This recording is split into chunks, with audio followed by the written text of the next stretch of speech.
சர்வ ஜீவ தயாபர பிதாவே, சர்வ ஜீவனுக்கும் தயவை அள்ளி கொடுக்கிற தேவனே, பராமரிக்கிறவரே, பாதுகாக்கிறவரே, வழி நடத்துகிறவரே, சத்ரு கொண்டு வருகிற சகல தந்திரங்களையும் அழிக்கிறவரே, சத்ரு கொண்டு வருகிற சகல சோதனைகளையும் ஜெயிக்கும்படிக்கு செய்கிறவரே, சத்ருவின் வலைகளிலே கால் சிக்கொண்டு போகாதபடிக்கு, மனம் சிக்கொண்டு போகாதபடிக்கு எங்களை தப்ப வைக்கிறவரே,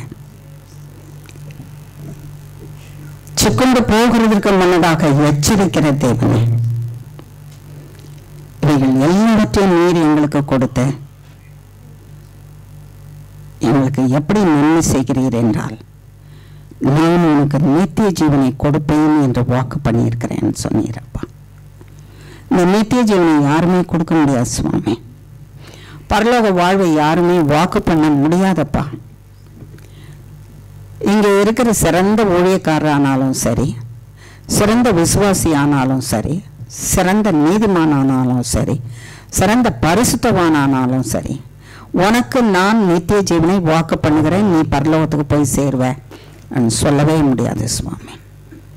சர்வ வல்லமுள்ள தேவன் மட்டுமே அதை கையில வைத்திருக்கிறீர். அதை கொடுக்கிறதுக்காக நீர் வந்திருக்கிறீர். பூமியிலே ஜீவனை பெற்று நாங்கள் வாழ்ந்தாதான் நித்திய ஜீவனை சுதந்திரத்துக் கொள்ள முடியும். பூமியிலே ஜீவன் என்ன? எங்கள் சரீரத்துக்கு ஜீவன், சுகமாகிய ஜீவன், ஆத்மாவுக்கு சுகமாகிய ஜீவன், ஆவிக்கு சுகமாகிய ஜீவன், சிந்தைக்கு சுகமாகிய ஜீவன். அதை கொடுக்கிறதற்கு நீர் ஆயத்தமாயிருக்கிறீர் ஆண்டவரே. அதை நாங்கள் பெற்றுக்கொண்டு இழந்து விடாதபடிக்கு காத்துக்கொள்ள கருவை செய்வீராக. தொடக்கத்திலிருந்து முடிவு வரையும் சர்வ வல்லமுள்ள தேவனே, ஆவியானவரே எங்களை நடத்தும். சிந்தை சிதறி போகாதபடிக்கு பாதுகாத்துக் கொள்ளும் சுவாமி. நாங்கள் எதை கற்றுக்கொள்ள வேண்டுமோ அதை கற்றுக்கொள்ள நீர் கருவை செய்தரலாம் சுவாமி. ஆண்டவரே, சரீரத்தின் அசதிகள், பலவீனங்கள், சுகவீனங்களை நீக்கி போடும் ஆண்டவரே.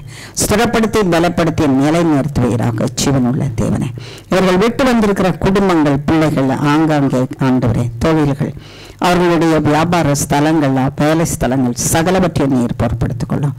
ஒவ்வொருவரையும் நீர் பாதுகாத்துக் கொள்ளும் சுவாமி. இங்கே இருக்கும் பரியந்தமும் ஆண்டவரே எல்லா தீங்குக்கு விலக்கி காத்த, திரும்ப அவர்கள் போய் தங்கள் இல்லங்களுக்கு போய் சேரும் பொழுது அவர்கள் ஒவ்வொருவரும் விட்டு வந்ததை சந்தோஷத்தோட, சமாதானத்தோட, பிள்ளைகளை, மக்களை, பெற்றோரை, கணவன் மனைவியரை, ஆண்டவரே, உற்றார் உறவினரை சந்தோஷமாய் சந்திக்கும்படிக்கு கிருபை செய்தரலாம். அந்த சந்தோஷத்தை பகிர்ந்து கொடுக்க கிருபை செய்தரலாம். சமாதானத்தை பகிர்ந்து கொடுக்க கிருபை செய்தரலாம். கேட்ட சத்தியம் என்கிற நித்திய வார்த்தையை பகிர்ந்து கொடுக்க கிருபை செய்தரலாம். உண்மையிலேயே வாழ்ந்திருக்க கிருபை செய்யும் சுவாமி. வாரும் பரிசுத்த ஆவியானவரே, இந்த நேரத்தை முழுவதும் பொறுப்படுத்திக் கொள்ளும். நீரும் நானும் நாங்களுமாக பிதாவாகிய தேவனையும் குமாரனாகிய கிறிஸ்துவையும் பரிசுத்த ஆவியானவராகிய உண்மையும் மகிமைப்படுத்துவோமாக.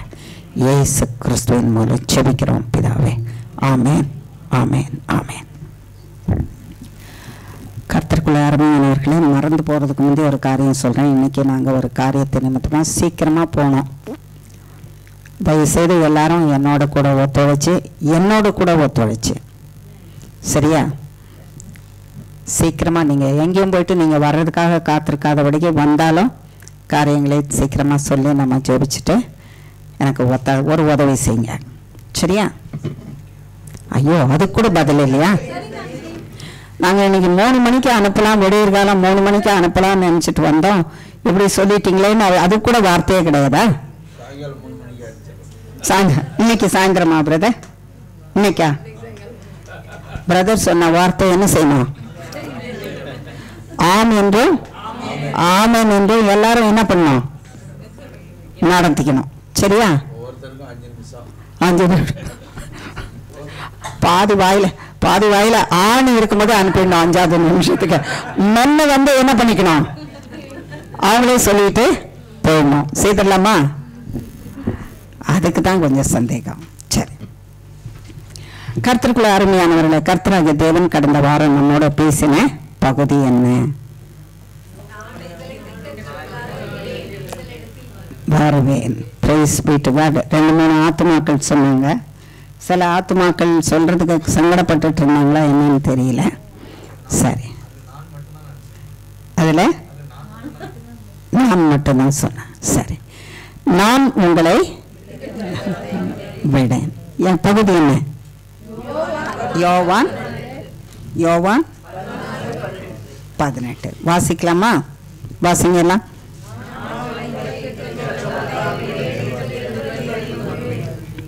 ஆமே.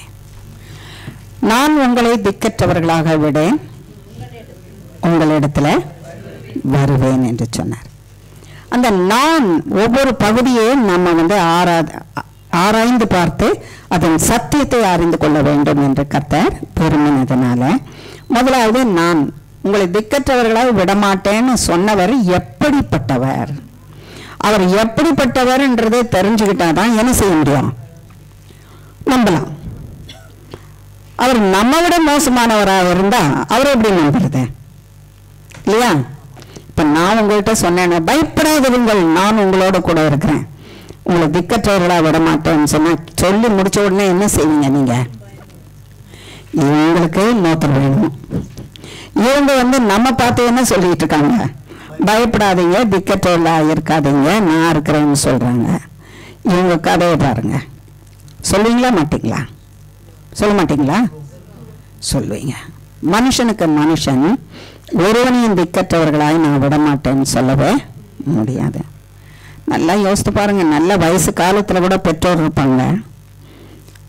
பிள்ளைகளை வளர்த்து வரும்போது, அவங்க பெற்று வளர்த்து வரும்போது பாருங்களேன், அவங்க மடியில படுத்துக்கிட்டு அந்த தாய்மார்கிட்டையும் தகப்பன்மார்கிட்டையும் சொல்றத பார்க்கணும்.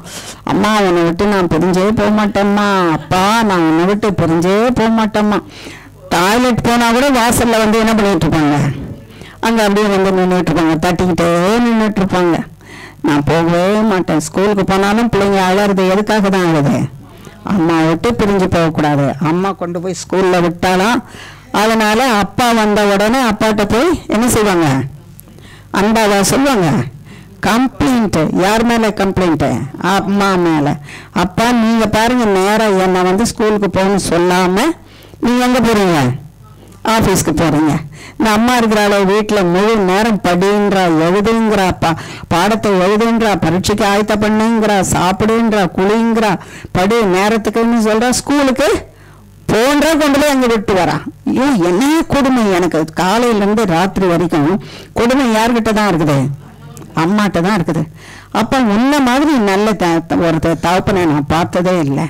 என்ன எதுவுமே நீ என்ன பண்றதில்ல, கேட்கறது இல்லை. ஸ்கூலுக்கு போனியாம்மா, அம்மா போனியாப்பா, அப்பா ஒன்றும் இல்லை, படிச்சியாப்பா, என்னப்பா மார்க் வாங்கினா ஒன்றும் இல்லை, கேட்கவே மாட்டீங்களா உங்க பிள்ளைய அப்படின்னா, அதான் நீ இருக்கிறியே பார்த்துக்குவேன்னு விட்டுட்டேன். அப்படிதானே சொல்றாங்க அப்பாமார்.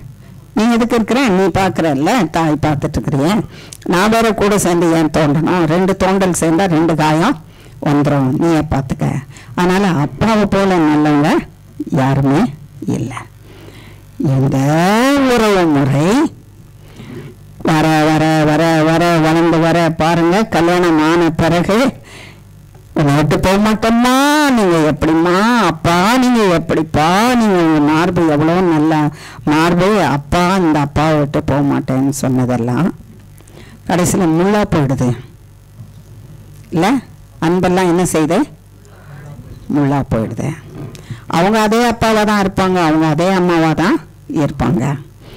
ஆனா மகனுக்கு தான் அதே அப்பாவும் அதே அம்மாவும் அதே அன்பு என்னவா மாறி போகுது? முள்ளாய் மாறி போகுது. வெறிவேற இயேசு இல்லாத உள்ளங்கள்ல அப்பா அம்மாவுக்கு கூட பிள்ளைங்க என்னவா மாறி போறாங்க? முள்ளா போயிடுறாங்க. இயேசு இல்லாத உள்ளத்துல, இயேசு இருக்கிற உள்ளம் ஒருவரை ஒருவர் விளங்கி கொண்டு, உன் தேவையை நான் சந்தித்து, உன் பாரத்தை நான் சுமந்து, ஒருவருக்கு ஒருவருடைய பாரத்தை சுமந்து கிறிஸ்துவின் பிரமாணத்தை நிறைவேற்றுவேன். மகனை, உன் பிரச்சனை என்ன நான் சுமந்துக்கிறேன். அப்பா அம்மா உங்க பிரச்சனை என்ன நான் சுமந்துக்கிறேன். உன் தேவை என்ன மகனை நான் கொடுக்குறேன். அப்பா அம்மா உங்க தேவை என்ன நான் உங்களுக்கு கொடுக்குறேன். இது இயேசு இருக்கிற உள்ளங்கள். இந்த உள்ளங்கள்ல ஒருவர் பாரத்தை ஒருவர் சுமந்து கொள்ள முடியும். அதுல கூட ஒரு எல்லை வரைக்கும் தான் செய்ய முடியும். அந்த எல்லைக்கு மேல ஒரு நாளை என்ன செய்ய முடியாது, செய்ய முடியாது. ரொம்ப பிள்ளைகளை நேசித்த கர்த்தர் சொல்லிட்டே இருப்பாரு, எச்சரிக்கையாரு, எச்சரிக்கையாயிரு, எச்சரிக்கையாயிரு, எச்சரிக்கையாயிரு சொல்லிட்டே இருப்பாரு. அப்ப பிள்ளைகளை வெறுத்துருன்னு சொல்றாரா? ஏமாந்துடாத, எச்சரிக்கையாகிறேன்னு கர்த்தர் சொல்றது எதுக்காக சொல்றாருன்னா, ஏமாந்துடாத. நீ ரொம்ப அதிகமா எதிர்பார்த்தீங்கன்னா பெரிய டிசப்பாயின்மெண்ட் வந்துடும். நீ எவ்வளவு நேசிக்கிறியோ உன் நேசத்துல இருந்து பிரிக்கிறதுக்கு ஒருத்தன் என்ன பண்ணிட்டு இருக்கான், காத்துட்டு இருக்கிறான். அதனால அவனை நீ என்ன பண்ணணும், அடக்கணும். அவனை இயேசுவின் நாமத்தினால பிள்ளையின் மேல கிரிய செய்யாதபடிக்கு என்ன பண்ணணும், நீ அடக்கணும். இயேசுவின் நாமத்தினால அடக்க. அதுதான் நீ பிள்ளையை நேசிக்கிற நேசிப்பு. என் பிள்ளைக்கு விரோதமாக, என் பிள்ளைக்கும் எனக்கும் இருக்கிற அன்பின் தொடர்பு உறவு முறைக்கு விரோதமாக வருகிற சபிக்கப்பட்ட சத்துருவாகிய பிசாசு நிச்சயமா ஜெயம் எடுக்காதபடிக்கு அவன் அழிக்கப்பட்டு போவானாக என்று என்ன பண்ணணுமா? என் பிள்ளைய பத்தி எனக்கு தெரியுங்க. என்ன தெரியுங்க? என் பிள்ளைய பத்தி எனக்கு தெரியும். நீங்க என்ன பெருசா வந்து சொல்றது? நான் 10 மாசம் சுமந்து பெத்து வளர்த்து பாலோட்டி தாளாட்டி கொண்டு போய் பள்ளிக்கூடத்துல விட்டு வளர்த்து எப்படியெல்லாம் பண்ணியிருக்கேன். என் பிள்ளைய பத்தி எனக்கு தெரியும். மகளே ஏமாந்துராத, மகனை ஏமாந்துராத. ஒரு தகப்பனை தெரியும். அந்த தகப்பனை அப்படிதான் சொன்னார். ஒரு நேரம் அவர் ஒரு தவறுகளான இடத்துல போய் ஒரு தவறுகளான மணமகளை அந்த மகனுக்கு தெரிஞ்சிட்டாரு. அதை தெரிந்து கொண்ட பொழுது எனக்கு அது ரொம்ப நெருங்கின உறவு. எனக்கு தெரிஞ்ச பிறகு அந்த தவறு நான் என்ன செய்ய முடியாம இருக்காது, சொல்லாம இருக்க முடியல. இப்ப நான் சொன்னேன், தகப்பனே நீங்க இந்த தவறை நீங்க என்ன பண்ணாதீங்க, செய்யாதீங்க. தேவனிடத்துல கேளுங்க, தேவனுடைய ஆலோசனையை பெற்றுக்கொள்ளுங்க. இன்னைக்கு நீங்க அவங்க வழியில போக விட்டு கல்யாணம் பண்றீங்க. நாளைக்கு அந்த வழியில எந்த வழியில நீங்க போக விட்டீங்களோ அந்த வழியில இந்த பிள்ளைய மீட்டு எடுத்து கொண்டு வரவே முடியாது. ஆகையினால நீங்க பாருங்க, உங்க ஃபெய்த் என்ன, கிரைஸ்ட். அடுத்தவங்களுடைய ஃபெய்த் என்ன, கிரைஸ்ட பெற்ற தாய். அதுல இருந்து மீண்டு வந்துடலாம் அப்படின்னு நினைக்காதீங்க. மீள்றது ரொம்ப கஷ்டம். அவர் சேலஞ்சு பண்ணாரு. என் பிள்ளைய பத்தி எனக்கு தெரியும். என் பிள்ளைய பத்தி உனக்கு என்னமா தெரியும்? என் பிள்ளைய பற்றி எனக்கு தெரியும். உனக்கு என்ன தெரியும்? நீ இப்ப சமீபத்துல வந்திருக்கிற. ரொம்ப டீசெண்டா தான் பேசினாரு. சில குடும்பங்கள்ல பேசுவாங்களே, நேத்து வந்து உனக்கு என்ன தெரியும், நேத்து வந்தவளுக்கு என்ன உரிமை, நேத்து வந்தவளுக்கு என்ன இந்த சுகம் இந்த இடத்துல, நேத்து வந்து எப்படி ஆதிக்கத்தை எடுத்துக்கலாம். அது உலகத்துல எங்கேயுமே நேத்து வந்தவன்றது கட்டாயமா இருக்கும். என்ன பண்றது, பிள்ளை வயிற்றுலேருந்து பறக்கும் போதாவா கல்யாணம் பண்ணிட்டு வருவான்.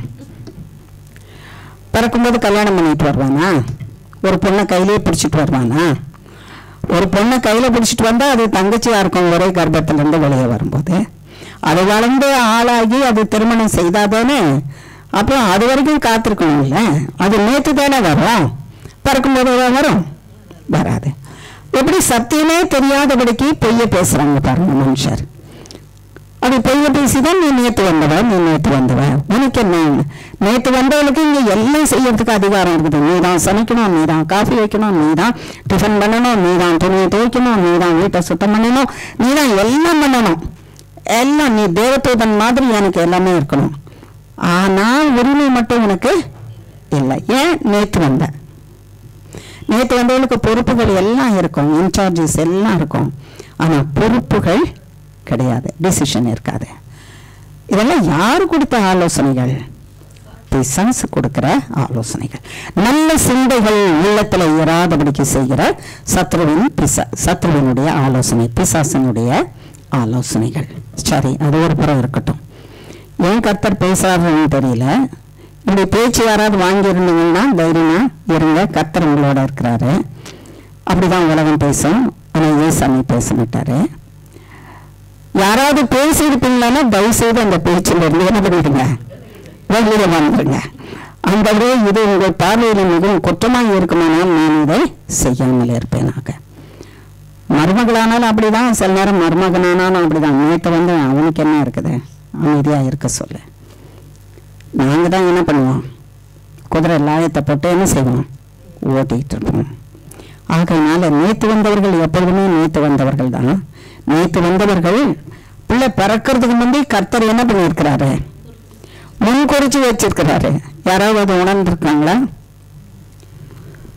ஒரு கணவன் ஒரு மனைவிக்கு, அந்த கணவனை உண்டாக்கிட்ட பிறகுதான் மனைவியை கர்த்தர் என்ன பண்றாரு? இவன் பிறந்திருக்கும் போதே நான் இவளை அவனுக்காக என்ன பண்ணியிருக்கேன்? உருவாக்கியிருக்கேன்.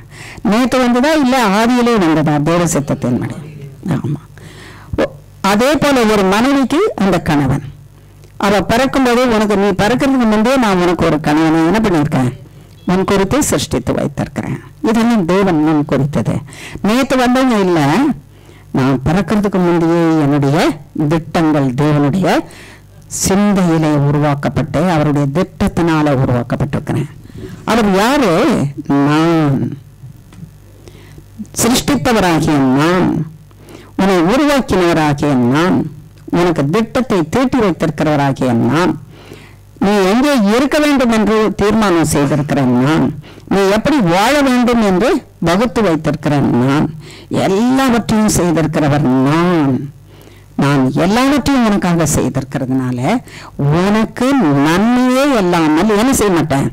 தீமை செய்ய மாட்டேன். இந்த நான் என்கிறவர் தான் உன்னை உண்டாக்கினவர். இந்த நான் என்று சொல்லுகிறவர் தான் உன்னை உருவாக்கினவர். இந்த நான் என்கிறவர் தான் உனக்கு வாழ்க்கையை கொடுத்திருக்கிறவர். இந்த நான் என்கிறவர் தான் கரம் பிடித்து தினந்தோறும் உன்னை வழி நடத்திக்கிட்டு இருக்கிறவர். இவரால உனக்கு சகலவற்றையும் செய்ய முடியும், நீ அவரோட கூட இருக்கும் பொழுது.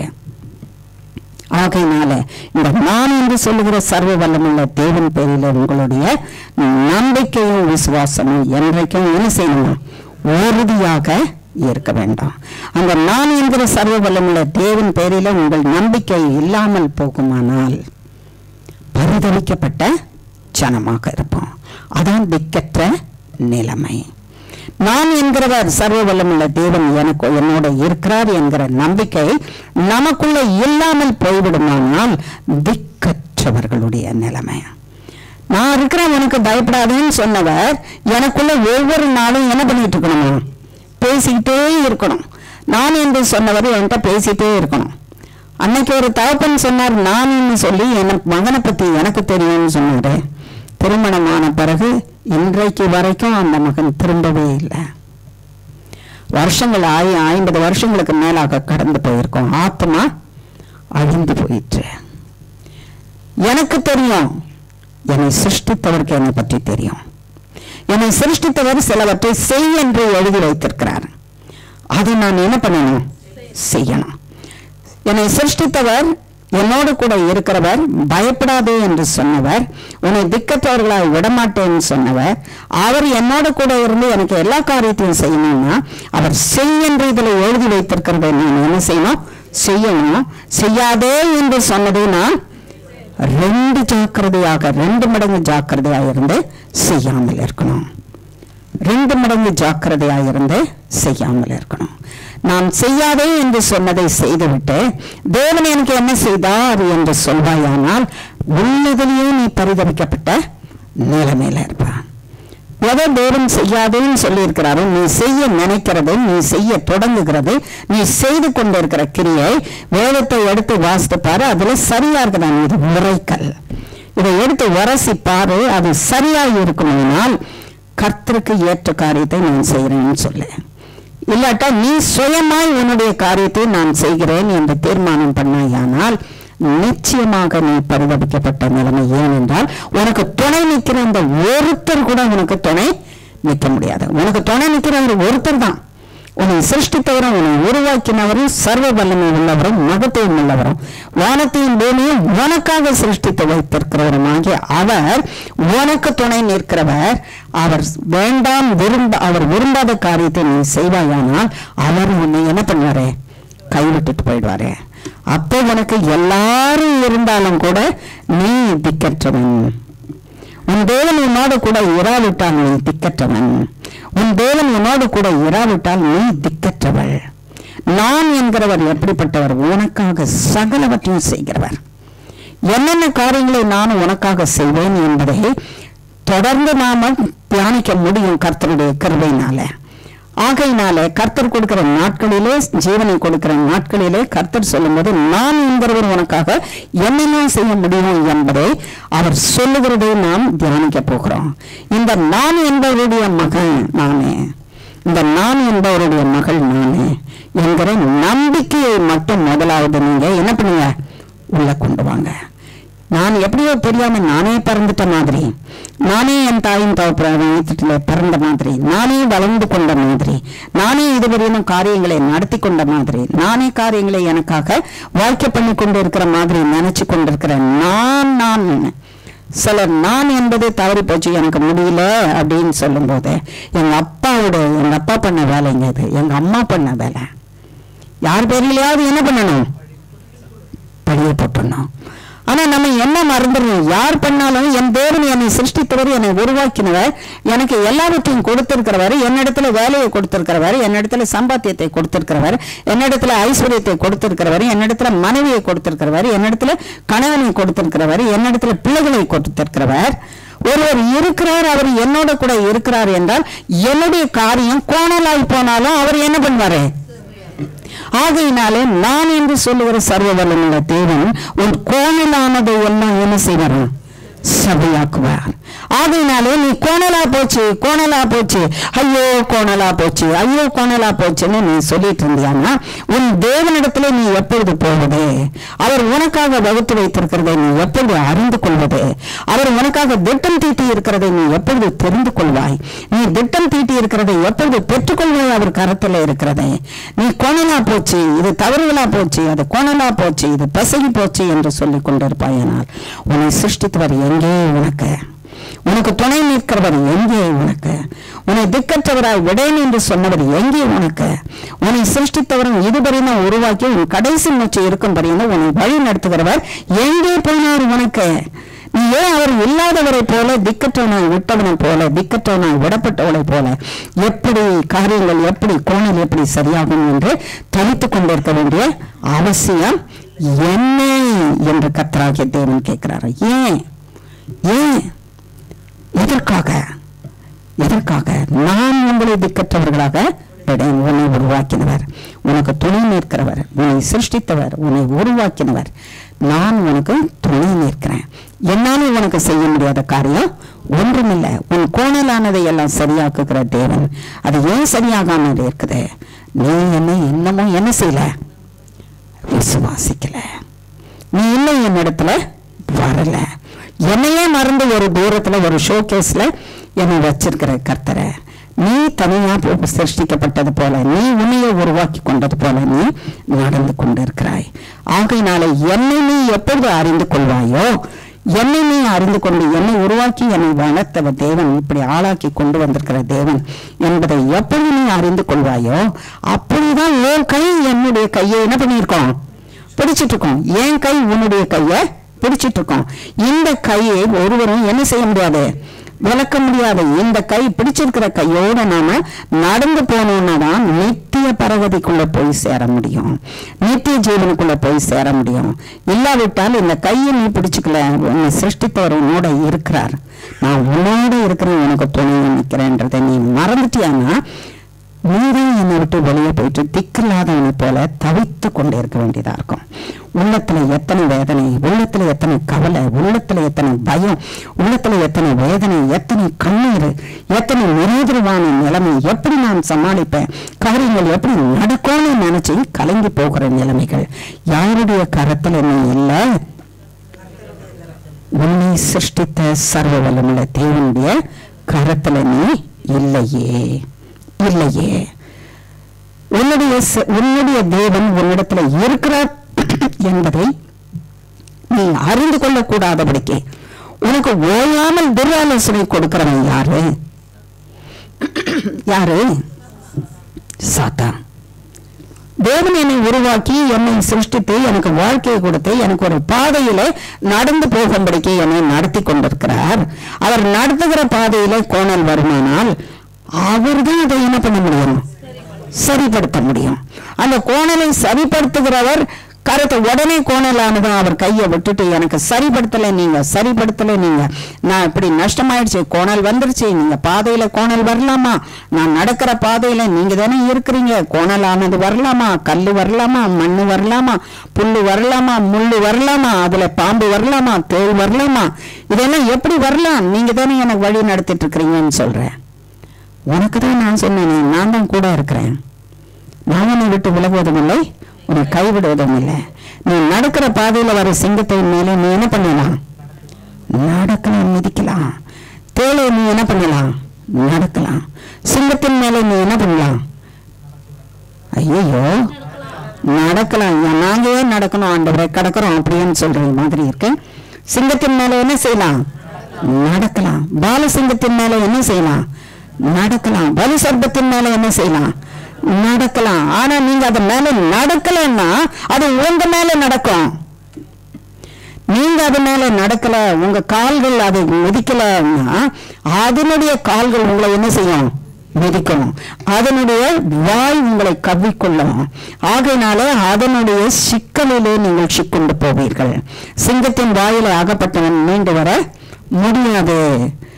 பாம்பின் வாயிலே கொத்தப்பட்டவன் மீண்டு வர முடியாது.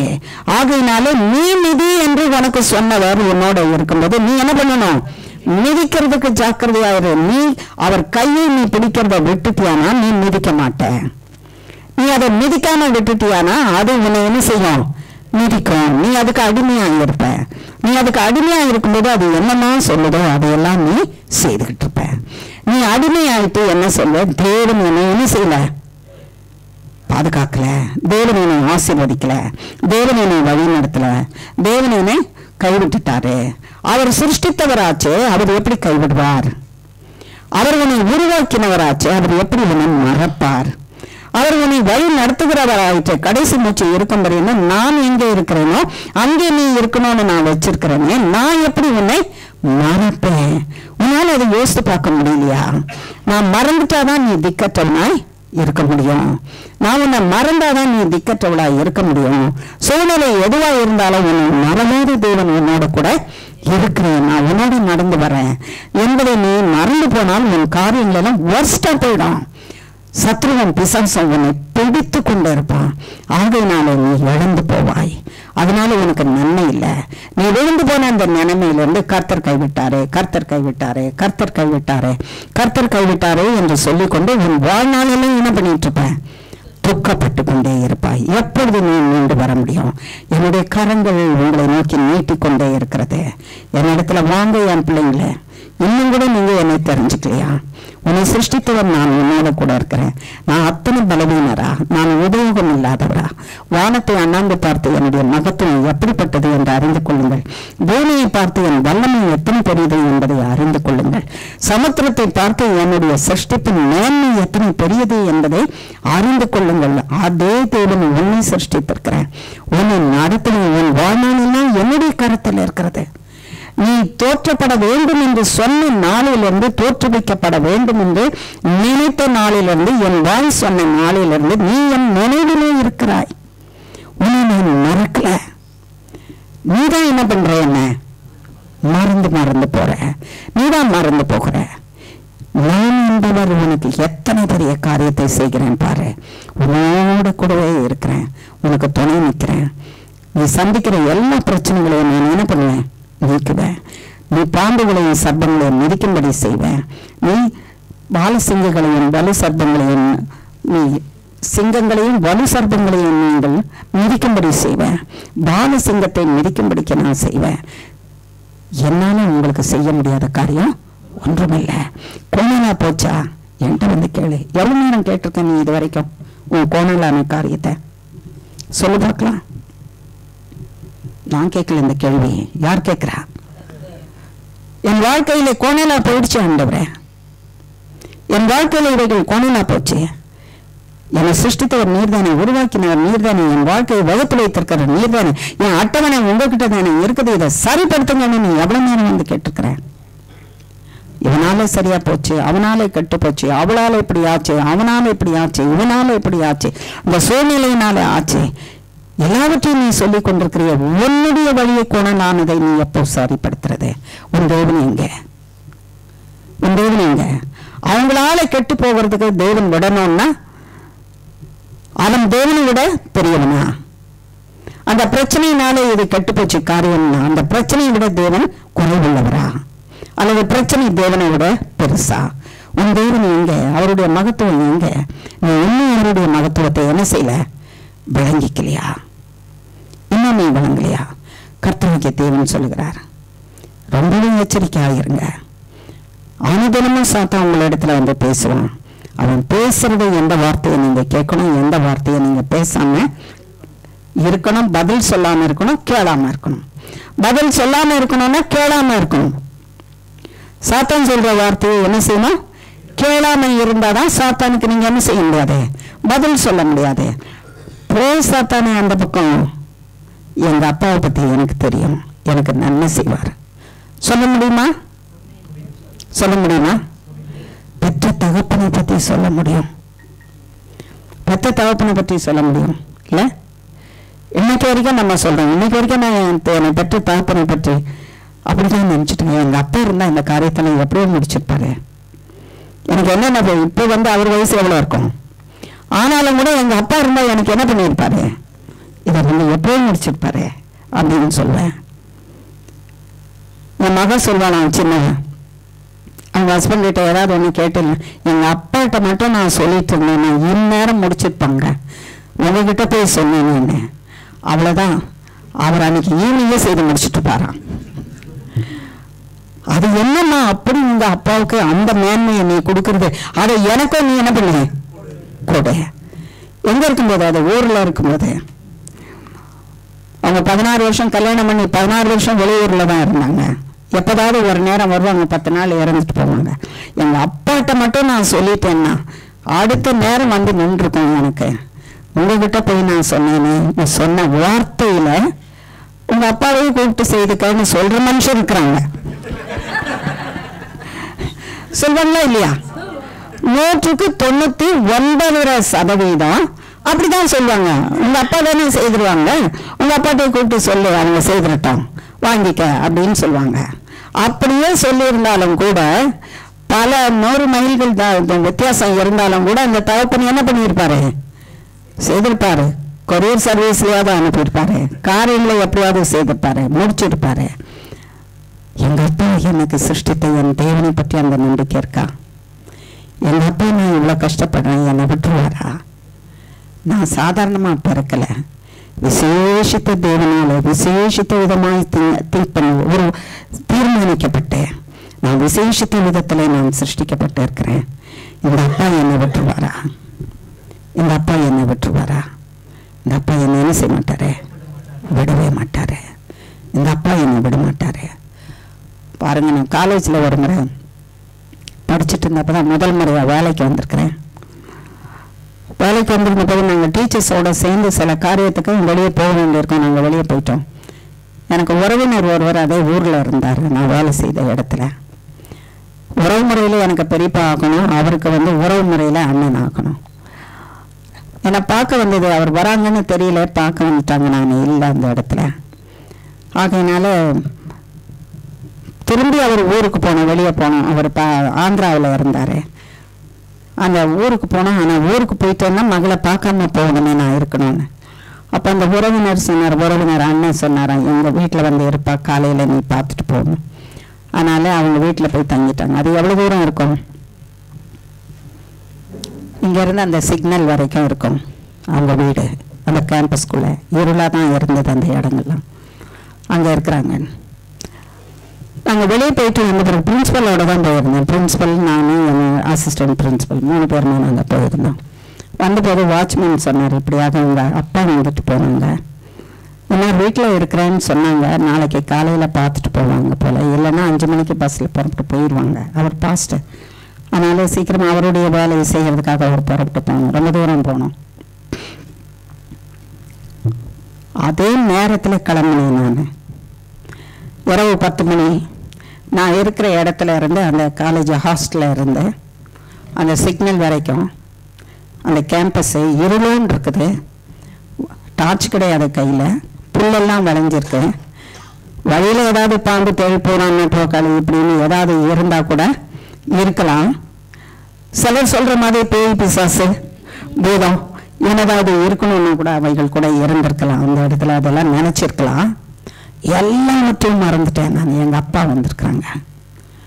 வேகமாக போனேன், நடந்து போயிட்டேன். எல்லாமே ஒன்றும் வெளிச்சு. அந்த பிரின்சிபல் சொல்கிறாங்க, ஏமா போகாத இரு, இந்த இருட்டில் போகாத, இந்த வழியில் என்னென்ன இருக்குமோ தெரியலையாங்க. இல்லை மேம், நான் போய் பார்த்துட்டு வந்துடுறேன் எங்கள் அப்பாவை. அப்பா இங்கே வந்துட்ட பிறகு என்னால் என்ன செய்ய முடியாதே, பார்க்காம இருக்க முடியாது. அவர் வந்து என்னை பார்க்காம போயிட்டது என்னால் தாங்க முடியல, நான் போனோம் அப்படின்னு. அங்கே போய் பெல் அடித்தேன். அது 11 மணி இரவு. அவர் பெரியப்பா வந்து என்ன சொன்னார், அப்படி அப்படி கையை குறுக்க வச்சுக்கிட்டாரு கதவுல. இப்படி கதவை திறந்து அப்படி குறுக்க 2 கையும் வச்சுக்கிட்டாரு. எங்கே வந்திருக்க அப்படின்னு கேட்டார். எங்கள் அப்பாவை பார்க்க வந்தேன்னு சொன்னேன். உங்கள் அப்பா இங்கே இல்லை, என்னை பார்க்காம போக மாட்டார் எங்கள் அப்பா. அப்படி நினைக்கிறியா அவங்க அப்பாவை? அவன் எப்போ போயிட்டான், அவருக்கு தம்பி, அதனால் அவன் எப்போ போயிட்டான், அவனுக்கு நாளைக்கு வேலை இருக்குன்னு போயிட்டான். எங்கள் அப்பா என்னை பார்க்காம போக மாட்டார். என்னை தேடி வந்து என்னை பார்க்க வந்தவர் என்னை நிச்சயமாக என்ன பண்ணுவார், பார்த்துட்டு தான் போவார். விடியற் காலமாவது பார்த்துட்டு தான் அவர் போவார், அவர் போக மாட்டார். போயிட்டாருன்னு சொல்கிறேன், நீ நம்ப மாட்டேங்கிற.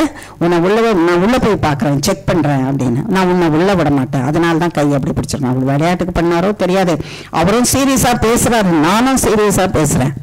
அப்படி இப்படி கையை அப்படி வச்சுக்கிட்டு சொல்லிடுறேன், உன்னை உள்ளே போய் விட மாட்டேன். நான் விடவே மாட்டீங்களா? விட மாட்டேன். நான் போய் செக் பண்ணணும். விடவே மாட்டீங்களா? விடவே மாட்டேன். நீங்கள் கையை அப்படியே வச்சுட்டு இருந்தேன்னு அடியில் குனிஞ்சு போயிட்டேன். அப்படியே தான் அவர் கையை வச்சுட்டு இருக்கிறாரு. நான் உள்ள நுழையாத படிக்கிறேன். அடியில் குனிஞ்சு நான் உள்ளே போயிட்டேன். உள்ளே போயிட்டு நான் போயிட்டேனேன்னு கூட அவர்கிட்ட சொல்ல. நேராக போனோன்னே அப்பா படுத்துட்டு இருந்தாங்க, நெட்டெல்லாம் விட்டுருந்தாங்க. தூக்கி எடுத்துட்டு அப்பான்னு கூப்பிட்டாங்க. அவ்வளோதான் எழுந்துச்சு உட்காந்துட்டாரு. என்னதாம்மா நினச்சிட்டு இருந்தேன், நீ எப்படியும் வந்து வருவியா, இந்த நேரத்துக்கு எப்படி வருவேன்னு தெரியலையேன்னு யோசிச்சுட்டு இருந்தேன். உன்னை பார்க்காம எப்படி போகிறதுன்னு நினச்சிட்டேன் நான். அதுக்கப்புறம் 1.5 மணி நேரம் உட்காந்து பேசினோம் நாங்கள். அவரும் உட்காந்து அசந்து போய் பார்த்துட்டு இருந்தார். பெரியமா இருக்காங்க, உங்கள் பிள்ளைங்க எல்லாரும் இருந்தாங்க. என்னை திரும்ப எங்கள் அப்பாவும் அந்த பெரியப்பாவும் டார்ச் எடுத்துகிட்டு வந்து எனக்கு கொண்டாந்து அது என்னுடைய இடத்துல விட்டுட்டு போனாங்க. கர்த்தருக்குள்ள அருமையானவர்களே, ஏன் சொல்கிறாருன்னா, எங்கள் அப்பா என்னை பார்க்காம என்ன செய்ய மாட்டார், போக மாட்டார். என்னை தேடி வந்த என் தகப்பனை என்னை விட்டு போக மாட்டார். என்னை பார்க்கணும்னு வந்தவர் எனக்கு பார்க்காம போக மாட்டார். அடுத்தது எவ்வளவு ராத்திரி ஆனாலும் கூட நான் போய் டிஸ்டர்ப் பண்ணால் அவர் வந்து என்ன செய்வார், எழுந்துவார். நீங்கள் வழி விடலைன்னாலும் கூட எனக்கு ஒரு குறுக்கு வழி இருக்குது, அந்த வழியில் நான் என்ன பண்ணுவேன், உள்ள போயிடுவேன். உனக்கு உன் தகப்பன், உன்னை சிருஷ்டித்த தகப்பன் மேலே அந்த நம்பிக்கை இருக்கா? எங்கள் அப்பா என்னை விசாரிக்காமல் போக மாட்டார். என்னை சிருஷ்டித்த தகப்பன், நான் அவரை என்னை பெற்றெடுங்கன்னு நான் சொல்லவே இல்லை. நான் சொன்னேன்னா, பெற்றெடுங்க ஆண்டவரை, என்னை உருவாக்குங்க நான் கேட்டேன்னா, எனக்கு அவர் வேணும்னு நான் நினைக்கிறதுக்கு முந்தி அவருக்கு நான் வேணும்னு நினைச்சாரு. அவருக்கு நான் வேணும்னு நினைச்சாரு. ஆகையினாலே அவர் மார்பலை சுமந்து கொண்டாரு. என்ன அந்த மார்பலை சுமந்து கொண்ட இந்த தெய்வம் என்னமா மார்பலை சுமந்தார்? ஆமா, ஒவ்வொருவரையும் மார்பலை சுமந்து வளர்க்கிற தேவன்.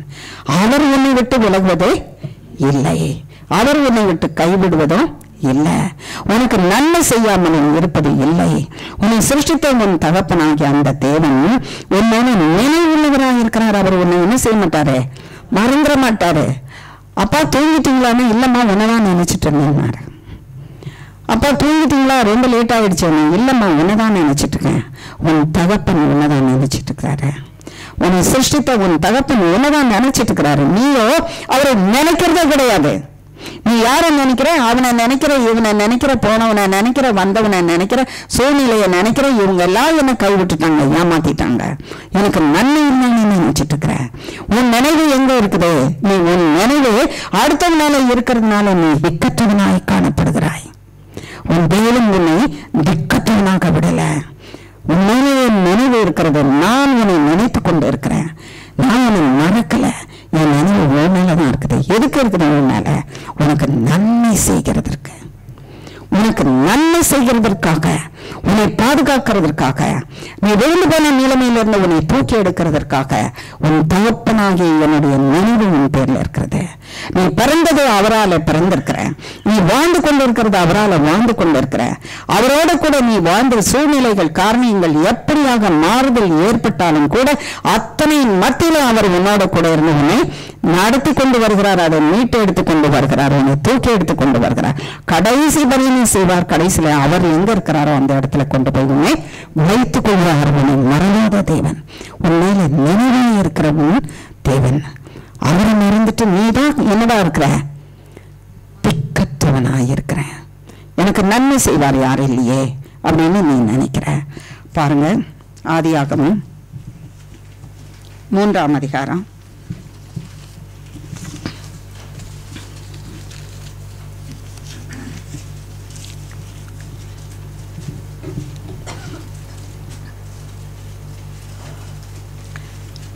1ஆம் வசனம்.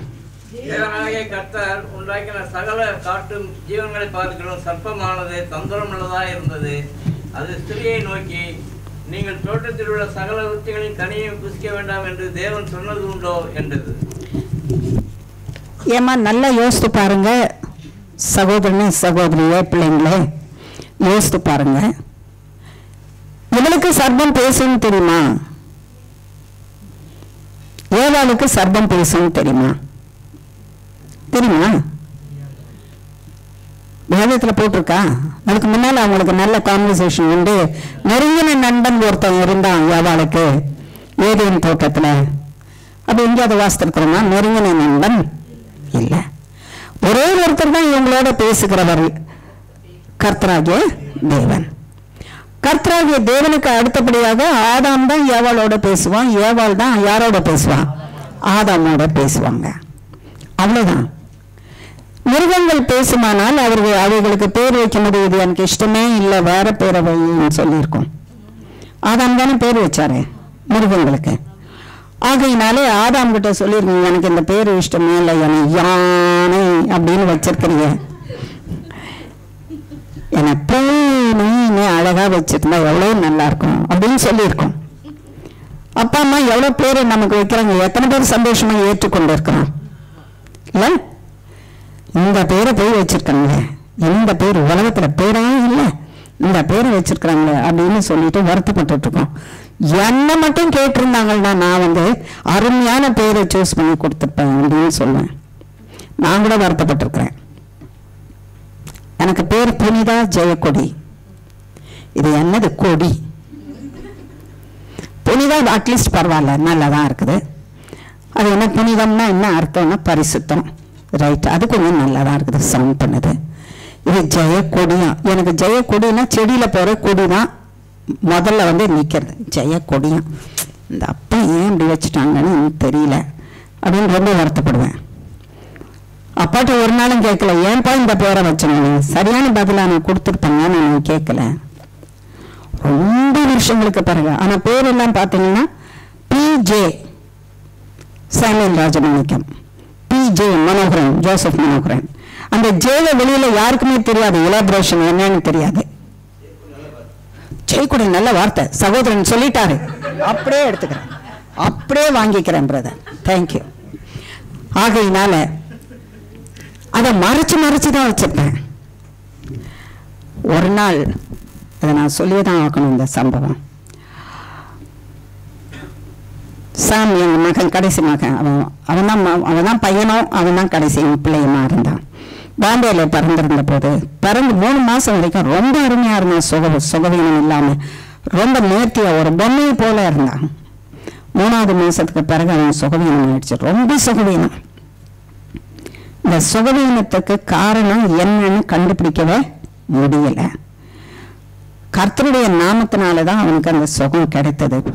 மரித்து போவான் என்ற நிலைமையில இருக்கும்போது அவன் உயிரோட வந்தான். அவனுடைய தலையில இருக்கிற முடியெல்லாம் விழுந்துட்டு, இந்த வயதான பிராமணர்களை பார்த்திருப்பீங்களா? குடிமி 4 முடி இருக்கும், அப்படி 4 முடி அப்படி இருக்கும். தலைமுடியெல்லாம் குறைஞ்சி இந்த ஒரு ஸ்டெப் டவுன், படிக்கட்டுல ஏறி போற மாதிரி இருக்கும் தலை. அவ்வளோ மெலிவா, ஒரு ஃபுட்டும் ஏற்றுக்காது, எந்த மில்க் ஃபுட்டும் ஏற்றுக்காது, எந்த மருந்தும் ஏற்றுக்காது. இரவும் பகலும் அப்படியே இருப்பான். அப்படி படுக்க வச்சுட்டு இருந்தா அப்படியே கப் மாதிரி இருக்கும் அந்த தலையினுடைய இடம், அந்த அழுத்தம். அதில் அப்படியே ஒரு கப்பு நிறைய தண்ணி எடுக்கலாம், அவ்வளோ தண்ணி வந்து சேர்ந்துருக்கும். குடிக்கிற பாலெல்லாம் வெளியே வந்துடும், டைரியா போகும். பாலே உள்ளே போகாது, எப்படி தான் டைரியா வரும்னு தெரியாது.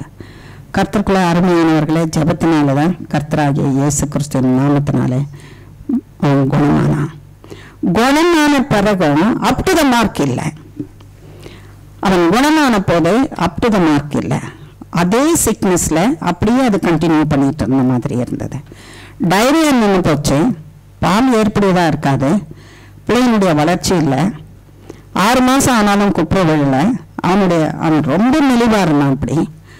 அப்படி இருக்கும்போது ஒரு நேரம் நாங்கள் யோசித்தோம், பிள்ளையை கொண்டு போய் டெடிகேட் பண்ணிடணும். டெடிகேட் பண்ணாதான் கர்த்தருடைய நாமத்தினால அவருடைய பிரசன்னம், அவருடைய பரிசுத்த ஆவியானுடைய டச் இந்த பிள்ளைக்கு வந்தால் தான் இந்த பிள்ளை சுகமாக இருக்க முடியும்னு. ரொம்ப தூரம் கூட்டிகிட்டு போக முடியல. நாங்கள் ஒரு சர்ச்சுக்கு போவோம், அது வந்து ஏறக்குறைய 10-15 கிலோமீட்டருக்குமே என்னன்னு தெரியாது. அங்கே பாம்பேலெல்லாம் ஆட்டோ கிடையாது, டாக்ஸிஸ் தான். அந்த காலத்துலலாம் டாக்ஸியில் தான் நாங்கள் புறப்பட்டு ஜயன் என்ற சர்ச்சு, இப்போ நாங்கள் கேண்டோஸ்காக்கு போகிறோமே அதனுடைய மெயின் சர்ச், அது அந்த சர்ச்சுக்கு வந்து போவோம். இவ்வளோ தூரம் இந்த பிள்ளையை தூக்கிட்டு போக முடியாது. பக்கத்தில் நெருக்கத்தில் இருந்த ஒரு சர்ச்சுக்கு போகணும். இங்கே இருக்கிற விருதும்பாக்கம் இருக்கிற மாதிரி ஒரு சர்ச். அந்த சர்ச் சால்வேஷன் ஆர்மியுடைய சர்ச். சால்வேஷன் ஆர்மி தமிழில் என்ன சொல்கிறோம்? ரட்சண சேனை. அந்த ரட்சண சேனைக்கு முன்னால் என்ன செய்யுமா, ஒரு பெரிய கம்பு, அந்த கம்பில் பெரிய கொடி இருக்கும், பெரிய கொடி. அந்த கொடிக்கு நடுவில் வந்து சிலுவை போட்டிருக்கோம். அதில் என்ன ரட்சணிய சேனைன்னா, சேனையின் தேவனாகிய கர்த்தர் புறப்பட்டு போகும்போது ஜெய கொடி என்ன செய்தாங்க, முன்னாலே போகிறது.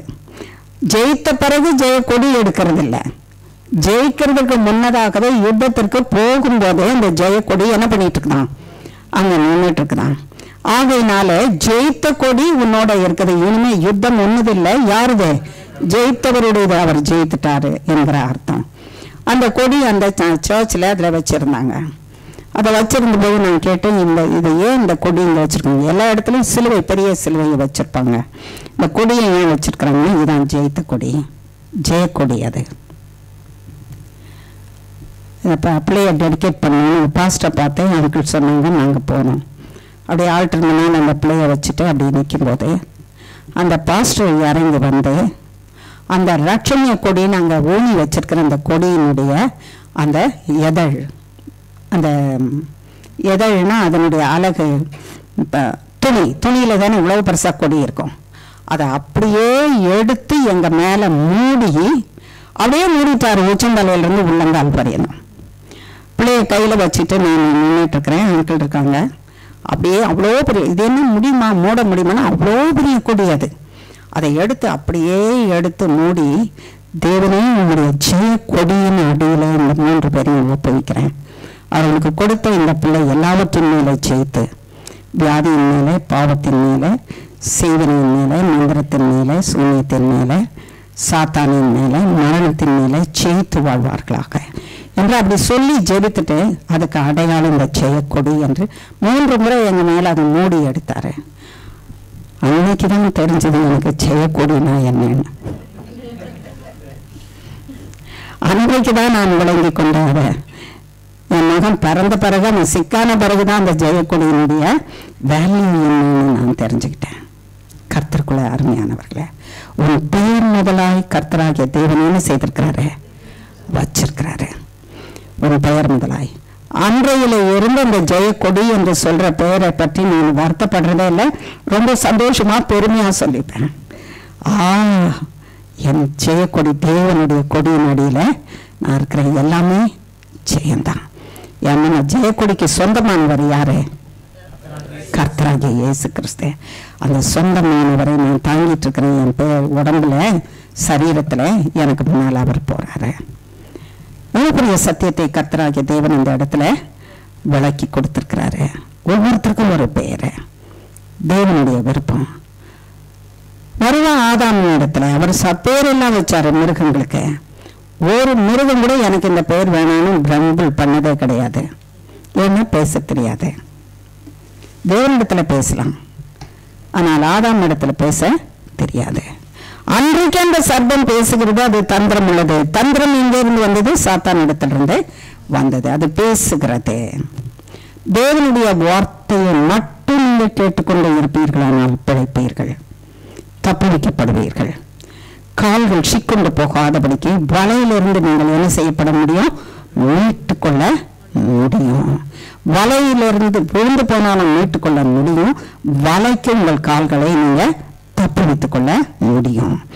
ஆகையினாலே பாருங்க, கர்த்தருடைய வார்த்தையை நீங்க ஒரு க்ஷணம் கேட்கலன்னா பெரிய விபத்து, பெரிய விபத்து. வாழ்க்கையில அது போல பெரிய விபத்து ஏற்படுவது, திரும்பவும் அதை சரிப்படுத்திக்கிறது ரொம்ப கஷ்டம். வாட் இஸ் தட் விபத்து? What is that accident? அந்த வார்த்தையை கேட்டால் நீ சாவதே சாவதில்லை. சாவன்னு சொன்னாரு இங்க 2:16-17 பேசும்போது கர்த்தர், நீ சாவ அப்படின்னு சொன்னாரு. நன்மை தீமை அறிகிற கனியை புசித்தான், நீ சாகவே சாவாயின்னு சொன்னாரு. ஆனா இங்கே நீ சொல்ற, நீ சாகவே சாக மாட்ட.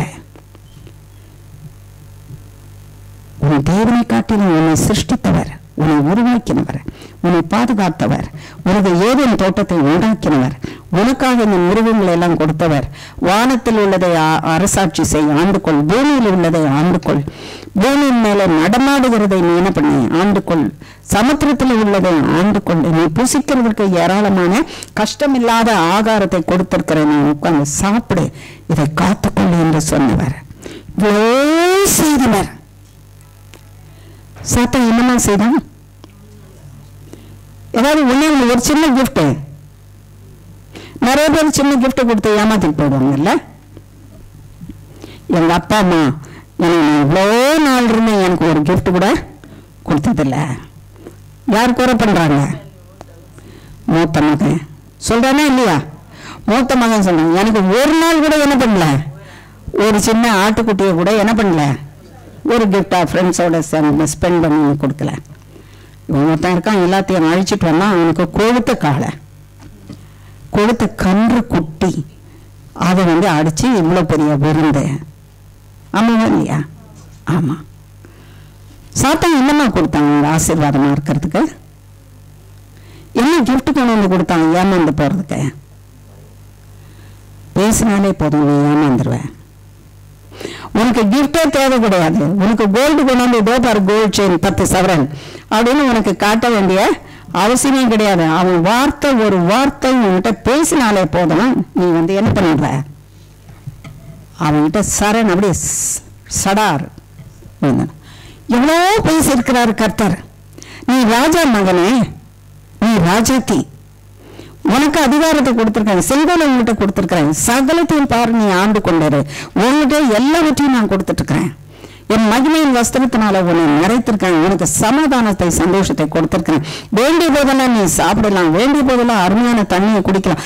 ஏதேன் தோட்டத்துல ஓடின தண்ணி ஜீவ தண்ணீர், உயிர்ப்பிக்கிற தண்ணீர், ஜீவ தண்ணீர். அதை குடிச்சாலே என்ன வருமா? ஜீவன் வரும். வெளிப்படுத்தின விசேஷத்துல அதை தான் வாசிக்கிறோம் நம்ம, ஜீவ தண்ணீர் ஓடிட்டு. அதனால அந்த பரலோகத்துல அதை குடிக்கிறவங்க எல்லாரும் என்ன பண்ணிட்டு இருக்கிறாங்க? ஜீவனோட இருக்காங்க. ஜீவனை தருகிற பழம் இருக்குது, விருட்சம் இருக்குது, அதை சாப்பிடறவங்களாம் ஜீவனோட இருந்தாங்க. ஜீவ தண்ணீரை கொடுத்தாரு, எல்லாம் கொடுத்திருக்காரு. உனக்கு கொடுக்காதது ஒன்றுமே இல்லை. அவர் சொல்லி பேசிக்கொண்டே இருக்கிறாரு. உனக்கு அதிகாரத்தை கொடுத்திருக்கிறார், ஆட்சி செய்ய கொடுத்திருக்கிறார். நீ யார் என்பதை அறிந்து கொள்ளு என்று சொல்லியிருக்காரு. நீ தேவனுடைய பிள்ளை, தேவனாலே சிருஷ்டிக்கப்பட்டவன், நீ ஆண பிறந்தவன், நீ ராஜாதி ராஜாவினுடைய பிள்ளை, ராஜகுமாரன், நீ ராஜாதி ராஜாவினுடைய மகள், ராஜகுமாரத்தி. நீங்க ஸ்தானத்தை அறிந்து கொள்ளுங்கள். எல்லாம் புசுன்னு போயிடுச்சேன், இவ்வளவு வார்த்தையும் போயிடுச்சேன். இன்னைக்கு கர்த்தர் அதே தான் நம்மகிட்ட திரும்ப சொல்லிட்டு இருக்கிறாரு. நீ யார்? சர்வ வல்லமுள்ள தேவனுடைய பிள்ளை. உன்னை உருவாக்கினவர் யார்? உன்னை சிருஷ்டித்தவர் யார்? உன்னை தாயின் கர்ப்பத்திலே உருவாக்குகிறதுக்கு முன்னே உன்னை அறிந்தவர் யார்? உன்னுடைய வாழ்க்கை எப்படி இருக்க வேண்டும் என்று அறிந்தவர் யார்? உன்னை கரம் பிடித்து வழி நடத்துகிறவர் யார்? நீ கேட்கிறதற்கெல்லாம் பதில் கொடுக்கிறவர் யார்? நீ தவறி போன போதெல்லாம் உன்னை தூக்கி எடுத்தது யார்? உன்னை கால் சரிக்க விழுந்த போது உன்னை தூக்கி எடுத்தது யார்? நீ கண்ணீர் அடிக்கும் போது உன் கண்ணீரை துடைத்தது யார்? நீ கவலையா இருக்கும் போது உன்னை விடுவித்தது யார்? உனக்கு தேவை என்பதை சந்தித்தது யார்? சாத்தானா? ஏன் நீ சொல்றது அவ்வளவு சீக்கிரம் கேட்கிறீங்க? அதான் கர்த்தர் சொல்றாரு, உங்களுக்கும் எனக்கும் சேர்த்து தான் சொல்றாரு. மனுஷனா பிறந்தவன் அவ்வளவு ஈஸியா சாத்தான் சொல்றதை என்ன செய்யறமா? என் தேவன் என்னை சிருஷ்டித்தவர் என்னை விட மாட்டாரு சொல்ல முடியுமா?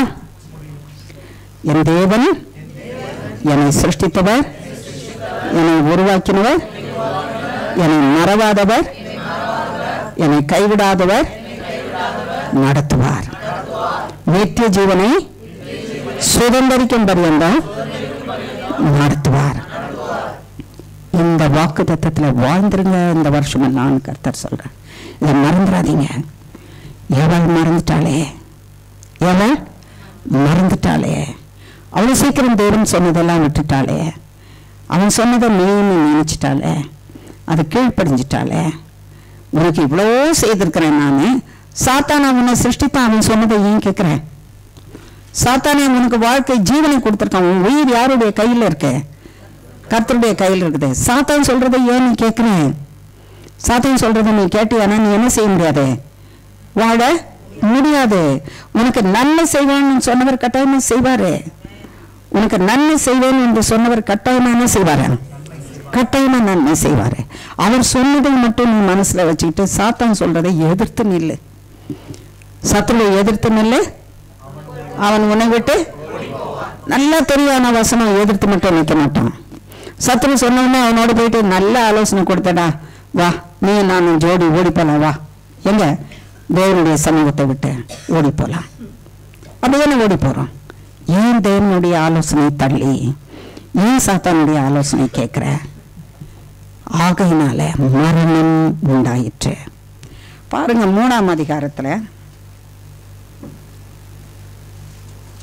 17ஆம் வசனம்.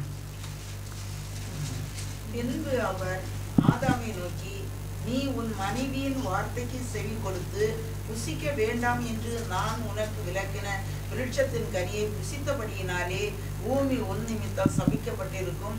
நீ உயிரோடு இருக்கும் நாளெல்லாம் வருத்தத்தோடு அதன் பலனை புசிப்பாய்.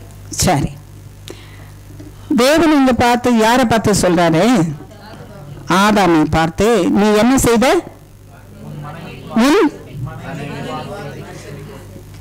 நிறைய நேரம் நம்ம நினைச்சிட்டு இருந்தோம் மனைவியின் வார்த்தையை நம்ம என்ன செய்யறோம்? கேட்டு கெட்டு போகணும், மனைவியின் வார்த்தையை கேட்டு கெட்டு போகணும் அப்படின்னு நிறைய நேரம் நினைக்கிறோம். ஒரு நேரம் பாருங்க, நான் ஆதி ஆகம புஸ்தகத்துல 21ஆம் அதிகாரம்